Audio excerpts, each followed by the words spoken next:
ನಮಸ್ತೆ ರೈತ ಬಾಂಧವರೇ. ನಾವು ವಿಜಯನಗರ ಜಿಲ್ಲೆ ಕೊಟ್ಟೂರು ತಾಲೂಕು ಕೊಟ್ಟೂರು ಅಂತಕ್ಕಂಥ ಒಂದು ಗ್ರಾಮದಲ್ಲಿದ್ದೀವಿ. ಇದು ಯಾವ ಊರಾಗೈತೆ ಸರ್ ತೋಟದ? ಸರ್ ಇದು ಕೊಟ್ಟೂರಲ್ಲೇ ಸರ್.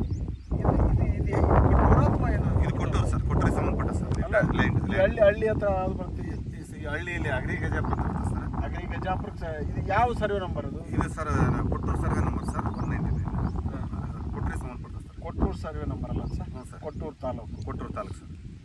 ಈಗ ತಾವು ಒಂದು ಟೈಲರಿಂಗ್ ಇದು ನಡೆಸ್ತಾರೆ sir. Tailor boss tailor owner ಅಲ್ಲ ಸರ್? ಬಾಸ್. ಹೌದು ಸರ್. ಸುಮಾರು ಒಂದು 29 ವರ್ಷದಿಂದ ಕೊಟ್ಟೂರಲ್ಲಿ ಬಾಸ್ ಟೈಲರ್ ನಡೆಸ್ತೀರಿ. ಹ್ಞೂ ಸರ್. ಸುಮಾರು ಆರಂಭದಿಂದನೂ ಕೂಡ ಸುಮಾರು 16 ಜನಕ್ಕೆ ಕೆಲಸ ಕೊಟ್ಟಿದ್ದೀರಿ. ಇತ್ತೀಚೆಗೆ ಈ ರೆಡಿಮೇಡ್ ಅನ್ನೋದು ಬಂದು ನಿಮ್ಮ ಬದುಕನ್ನು ಕಿತ್ಕೊಂಡ್ಬಿಡ್ತು ಅಂತಂದ ಒಂದು ಅನ್ಬೋದಲ್ಲ ಸರ್? ಹೌದು ಸರ್, ಅನ್ಬೋದು ಸರ್. ಒಂದು ಸುಮಾರು ಈಗ ನಿಮ್ಮ ಹತ್ರ ವರ್ಕ್ ಕೆಲಸ ಮಾಡ್ತಾರೆ ಎಷ್ಟು ಜನ? ಸರ್ ಈಗ ಒಂದು 4 ಜನ ಕೆಲಸ ಮಾಡ್ತಾರೆ. 4 ಜನ. ಸುಮಾರು 13-14 ಜನದಿಂದ 4 ಜನಕ್ಕೆ ಬಂದಿರಿ. ಹ್ಞೂ ಸರ್. ಹೌದಲ್ಲ? ಹೌದು ಸರ್.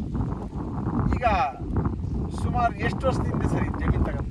ಸರ್ ಇನ್ನು ತಗೊಂಡು ಈಗ ನಾನು ತಗೊಂಡು 15 ವರ್ಷದಿಂದ ಹ್ಞೂ ಸರ್. 2.5 ಎಕರೆ ಜಮೀನು ತಗೊಂಡು. ಹ್ಞೂ ಸರ್. ಹೌದಲ್ಲ? ಹೌದು ಸರ್. ಈಗ ಅಡಿಕೆ ಹಾಕಿದ್ದೀರಿ. ಹ್ಞೂ ಸರ್. ಈ ಸುತ್ತಮುತ್ತಲು ಯಾರು ಅಡಿಕೆ ಹಾಕಿಲ್ಲ? ಹಾಕಿಲ್ಲ ಸರ್, ಯಾರು ಹಾಕಿಲ್ಲ ಸರ್. ಯಾರು ಹಾಕಿಲ್ಲ. ನಿಮಗೆ ಆತಂಕ ಶುರುವಾಗ್ಬಿಡುತ್ತೆ ಅಡಿಕೆ ಹಾಕಿಬಿಟ್ಟು. ಹ್ಞೂ ಸರ್, ಈ ಭಾಗದಲ್ಲಿ ಅಡಿಕೆ ಹಾಕಿ ನಾನು ಭಯ. ಆತಂಕ, ಭಯ ಹುಟ್ಟುಬಿಟ್ಟೈತೆ ನಿಮ್ಗೆ. ಹ್ಞೂ ಸರ್. ಅಡಿಕೆ ಬರಲ್ಲ ಹ್ಞೂ ಸರ್. ಅನ್ನೋ ಭಯ. ಹ್ಞೂ ಸರ್. ಹೌದಲ್ಲ? ಹೌದು ಸರ್. ಅಡಿಕೆ ಸಾಕಷ್ಟು ಬಂದಿರೋದ ನಿಮ್ಮ ಭಾಗದಲ್ಲೇ ನಾವು ತೋರಿಸಿದೇವಿಲ್ಲ? ಹಾಂ, ನಮ್ಮ ಯೂಟ್ಯೂಬ್ನಲ್ಲಿ ನೋಡಿನಿ ಸರ್, ಬಂದಿದೆ ಸರ್. ಹರಪನಹಳ್ಳಿ ಭಾಗ, ಕೊಟ್ಟೂರು ಭಾಗದಲ್ಲಿ ಭಾಳ ಜನ ಹಾಕ್ತದಾರೆ, ಅಡಿಕೆನ ಮಾಡ್ತದಾರಲ್ಲ. ಹೌದು ಸರ್. ಹೌದು ಸರ್, ಮಾಡ್ತಾರೆ ಸರ್. ಒಂದಿಷ್ಟು ಸಮಗ್ರ ಬೆಳೆ ಪದ್ಧತಿ ತಮಗೆ ಅಳವಡಿಸೋ ತಿಳಿಸಿದ್ದೀವಿ. ಹೌದು ಸರ್, ತಿಳಿಸಿರಿ ಸರ್. ಮಾಡ್ತೀರಲ್ಲ? ನಾವು ಮಾಡ್ತೀವಿ ಸರ್. ಹೌದಲ್ಲ? ನಾವು ಮಾಡ್ತೀವಿ. ಯಾಕೆಂದ್ರೆ ಕೃಷಿ ಜ್ಞಾನ ಇನ್ನೂ ಸಾಲು ತಮಗೆ. ಹೌದು ಸರ್. ಈಗ ನಮ್ಮ ಸಂಪರ್ಕ ಆಗಿದ್ದು ಹೆಂಗೆ ನಿಮಗೆ? ಈಗ ನಾನು ಇನ್ನೊಬ್ರು ನಮ್ಮ ಫ್ರೆಂಡ್ ಒಬ್ರು ಉಜಿನಿಯಲ್ಲಿ ಇದ್ದಾರೆ, ಚನ್ನನಗೌಡ್ರು ಅಂತ ಇದಾರೆ. ಅವರು ನಿಮ್ಮ ಬಗ್ಗೆ ಹೇಳಿದ್ರು. ನಮ್ಮ ತೋಟ ಎಲ್ಲ ನಮಗೆ ಗೊತ್ತಿದ್ದಲ್ಲ, ಅವ್ರನ್ನ ತಿಳ್ಕೊಂಡ ಮೇಲೆ ನಮ್ಮ ತೋಟ ಚೆನ್ನಾಗೈತೆ, ನೀನು ಅವ್ರ ಕಾಂಟ್ಯಾಕ್ಟ್ನಾಗ ನಿಮ್ಮ ತೋಟ ಚೆನ್ನಾಗಾಗುತ್ತೆ ಅಂತ ಅವರು ನಿಮ್ಮ ನಂಬರ್ ಕೊಟ್ಟ ಮೇಲೆ ನಾವು ಫೋನ್ ಮಾಡಿ ಸರ್. ಯೂಟ್ಯೂಬ್ ದಿನ ನೋಡ್ತೀರಾ? ಒಂದು ದಿನ ನೋಡ್ತೀವಿ. ದಿನ ನೋಡ್ತೀವಿ. ನೋಡ್ತೀವಿ ಸರ್, ಹುಡುಕ್ಯಾಡ್ ನೋಡ್ತೀವಿ. ಏನಾರ ಅರ್ಥ ಆತ ಈಗ ನೀವು ಯೂಟ್ಯೂಬ್ ನೋಡಿದ್ಕು ಇಲ್ಲಿ ನಾವು ಹೇಳಿರ್ತಕ್ಕಂಥ ವಿಚಾರಗಳು ನಿಮ್ಮ ಮಣ್ಣು ನೋಡಿ ಏನಾರ ಸಾಮ್ಯತೆ ಐತಾ? ಹಾಂ, ಆಯ್ತು ಸರ್, ಸಾಮೀತಿ ಆಯ್ತು ಸರ್. ಆಮೇಲೆ ಇಲ್ಲಿ ಏನು ಮಾಡಬೇಕು ನಮಗೆ ತಿಳುವಳಿಕೆ ಇಲ್ಲ ಸರ್. ನೀವು ಹೇಳಿದ್ಮೇಲೆ ಅದಕ್ಕೆ ತಾಳೆ ಹಾಕಿ ಸರ್, ಕರೆಕ್ಟ್ ಐತೆ ಸರ್. ಆಮೇಲೆ ಇಲ್ಲಿ ನಮಗೆ ಇದು ಭೂಮಿ ಇದು ಗಟ್ಟಿ ಐತೆ, ಇದು ಈ ಥರ ಐತೆ, ಏನು ಮಾಡಬೇಕು ಇವತ್ತು ಟೈಲರಿಂಗ್ ಉದ್ಯಮ ಅಂತಕ್ಕಂಥದ್ದು ತಮಗೆ ಒಂದಿಷ್ಟು ದೊಡ್ಡ ಮಟ್ಟದ ಆದಾಯ ತಂದು ಕೊಡ್ತಲ್ಲ? ಈಗ ತಂದು ಕೊಡ್ತಾ ಇಲ್ಲ ಸರ್. ತಂದು ಕೊಡ್ತಲ್ಲ, ಹೌದಲ್ಲ ಸರ್? ಸರ್ ತಮ್ಮ ಹೆಸರು? ಸ್ನೇಹಿತರು. ಹೌದಲ್ಲ ಸರ್? ಒಂದಿಷ್ಟು ಸಾವಯವ ಕೃಷಿ ಬಗ್ಗೆ ತಿಳ್ಕೊಂಡಿರಿ. ಚಪ್ಪರದಳ್ಳಿ ಎಲ್ಲ ತಪ್ಪು, ಚಪ್ಪರದಳ್ಳಿ ತಿಳ್ಕೊಂಡಿರಿ. ಒಂದಿಷ್ಟು ಸಾವಯವ ಕೃಷಿ, ಜೈವಿಕ ಗೊಬ್ಬರ, ಮಣ್ಣಿನ ಜೀವಿಗಳು, ಇದ್ರ ಬಗ್ಗೆ ನರೇಶನ್ನು ಸ್ವಲ್ಪ ಹೇಳಿ ಸರ್. ಸಾವಯವ ಕೃಷಿ ಈಗ ಯಾಕೆ ಮಾಡಬೇಕಂದ್ರೆ ಮುಖ್ಯವಾಗಿ ಈ ಅತಿವೃಷ್ಟಿ ಒಣ ಬೇಸಾಯದಲ್ಲಿ ಅತಿವೃಷ್ಟಿ ಅನಾವೃಷ್ಟಿ ನಡುವೆ ನಮ್ಮ ಬೆಳೆಗಳನ್ನು ನಡೆಸಿಕೊಳ್ಳೋಕ್ಕೆ ಈಗಿನ ಸಂದರ್ಭದಲ್ಲಿ ಸಾವಯವ ಕೃಷಿ ಮಣ್ಣಿನ ಫಲವತ್ತತೆ ಹೆಚ್ಚು ಮಾಡ್ಕೋಬೇಕು, ಮಿಶ್ರಗಳು ಜಾಸ್ತಿ ಮಾಡಬೇಕು ರೈತರು. ಆಮೇಲೆ ಆದಾಯ ಬರುವಂಥ ವಾರ್ಷಿಕ ಆದಾಯ, ಬಹುವಾರ್ಷಿಕ, ವಾರ್ಷಿಕ, 3 ತಿಂಗಳು, 1 ತಿಂಗಳು, ಈ ರೀತಿ ಒಂದು ಫಲ ಅಂದಾಗ ವಿನ್ಯಾಸವನ್ನು ಡಿಸೈನ್ ಮಾಡಿಕೊಂಡು ಅದೇ ಆದಾಯ ಯಾವುದು ಈ ಮಾಡಿ ಪದ್ಧತಿ ಬೆಳೆಗಳನ್ನ ಅಳವಡಿಸೋದು ಭಾಳ ಮುಖ್ಯ. ಸಾವಯವ ಕೃಷಿ ಒಂದು ಖರ್ಚುಗಳು ಈಗ ವಿಪರೀತ ಖರ್ಚುಗಳು ಜಾಸ್ತಿ ಮಾಡ್ತಾ ಇದ್ದಾರೆ. ಒಂದು ಖರ್ಚುಗಳನ್ನು ಕಡಿಮೆ ಮಾಡ್ಕೋಬೇಕು. ನಿಮ್ಮ ಪ್ರಕಾರ ಕೃಷಿ ಲಾಭದಾಯಕನ ಅಥವಾ ಲಾಸ್?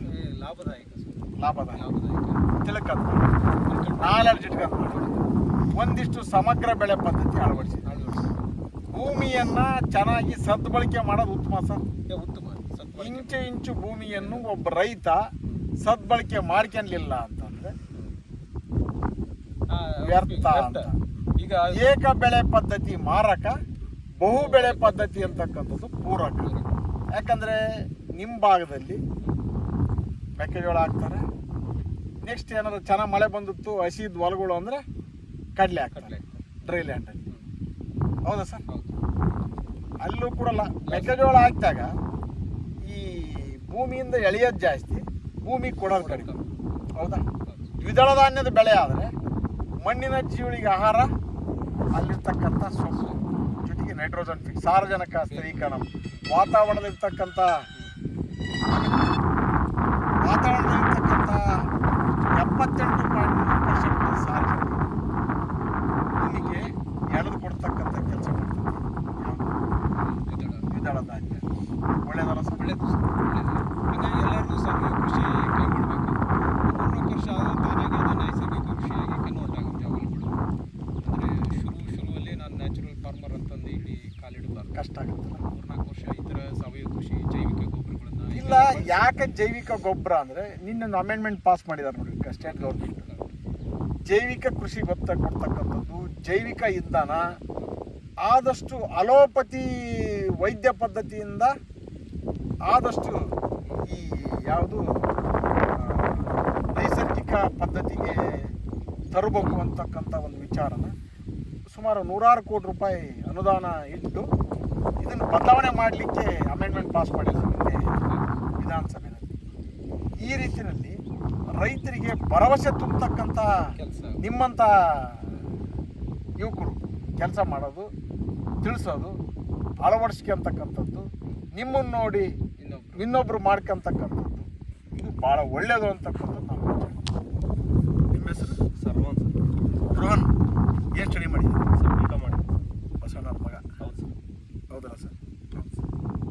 ಈಗ ಇಷ್ಟ ತನಕ ನಿಮಗೆ ಕೃಷಿನಲ್ಲಿ ಭಾಳ ಆಸಕ್ತಿ, ತೋಟ ಬೆಳೆಸಲೇಬೇಕು ಅನ್ನೋ ಹಠ. ಹೌದಾ? ಹೌದು ಸರ್.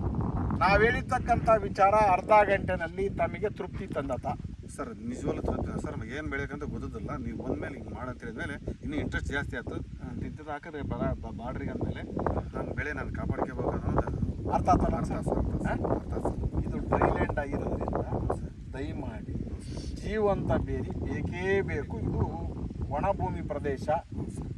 ಎಷ್ಟೇ ನೀರು ಕೊಟ್ಟರು ಕೂಡ ಏನಕ್ಕತಿ ಅಂತಂದ್ರೆ ಬೇಸಿಗೆನಲ್ಲಿ ಡ್ರೈ ಆಕತಿ. ಒಂದು ಜೀವಂತ ಬೇಲಿ ಇದ್ದರೆ ಒಂದಿಷ್ಟು ನಮ್ಮ ಬೆಳೆಗಳನ್ನು ಕಾಪಾಡಲಿಕ್ಕೆ, ಹುಲ್ಲು ಬೀಜ ಆ ಕಡೆಯಿಂದ ಈ ಕಡೆ ಅವಾಯ್ಡ್ ಮಾಡಲಿಕ್ಕೆ, ಸಾಯಿಲ್ ಎರೋಷನ್ ಮಣ್ಣಿನ ಸವಕಳಿಯನ್ನು ತಡಿಲಿಕ್ಕೆ ಉತ್ತಮ ಅಂತಕ್ಕಂಥದ್ದು ನಮ್ಮ ಸಲಹೆ.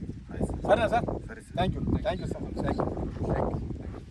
ನಮ್ಮ ಸಂಪರ್ಕ ಸಂಖ್ಯೆ ದಾವಣಗೆರೆ ಜಿಲ್ಲೆಯಿಂದ ಹಾಗೂ ಹರಪನಹಳ್ಳಿ ಹಾಗೂ ಗುಂಟೂರು ತಾಲೂಕಿಂದ 9972699813.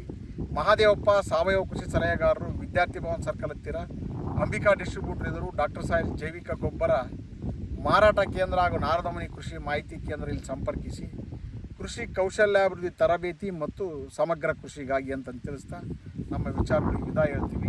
ಇನ್ನೊಂದು ಬಾರಿ ನಮ್ಮ ಸಂಪರ್ಕ ಸಂಖ್ಯೆ 9972699813. ಇನ್ನೊಂದು ನಂಬರ್ ಹೇಳಪ್ಪ.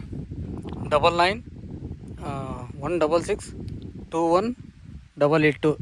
Thank you sir.